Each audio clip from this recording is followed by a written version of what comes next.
દાંતીવાડા તાલુકાના રાજકોટ ગામે વીજ કરંટ લાગવાથી એક યુવકનું કરુણ મોત નીપજ્યું છે। મૃતકની ઓળખ નાગજીભાઈ વસાભાઈ પરમાર તરીકે થઈ છે।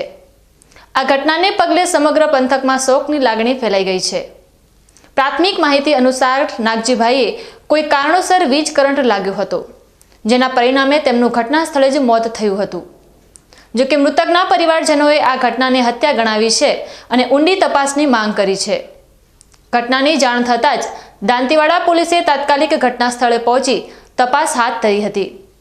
પોલીસે હાલમાં અકસ્માતે ગુનો નોંધી કાર્યવાહી શરૂ કરી છે। મૃતકની લાશને પોસ્ટમોર્ટમ માટે દાંતીવાડા રેફરલ હોસ્પિટલ ખાતે ખસેડવામાં આવી છે। પોલીસે જણાવ્યું છે કે મૃતકના પરિવારની હાજરીમાં પેનલ પોસ્ટમોર્ટમ કરવામાં આવશે અને વિશેરાને વધુ તપાસ માટે મોકલવામાં આવશે।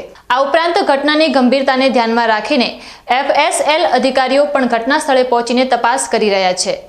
હાલમાં પોલીસ તમામ પાસાઓ પર તપાસ કરી રહી છે અને પોસ્ટમોર્ટમ રિપોર્ટ આવ્યા બાદ જ મોતનું સાચું કારણ જાણી શકાશે। પરિવારજનો દ્વારા હત્યાની આશંકા વ્યક્ત કરવામાં આવતા પોલીસે તે દિશામાં પણ તપાસ તેજ કરી છે। આ ઘટનાને પગલે રાજકોટ ગામમાં ગમગીની છવાઈ ગઈ છે અને લોકોમાં અનેક તર્ક વિતર્કો ચાલી રહ્યા છે।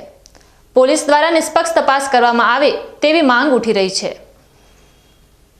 અને અમારા ગામના અમારા ભાઈ પટેલના કૂવામાંથી મર્ડર થયું છે, તો એમનું કોઈ પોલીસે પંચનામું કર્યું નહોતું, બરાબર।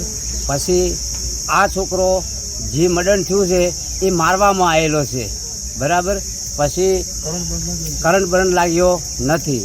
પછી કોઈ આપણે પોલીસનો કેસ કર્યો નથી, બરાબર। એફઆઈઆરની કોપી આલી નથી। પછી કોઈ આ દવાખાનામાં છોકરાને લઈ રાતની વાતના બેઠા છે।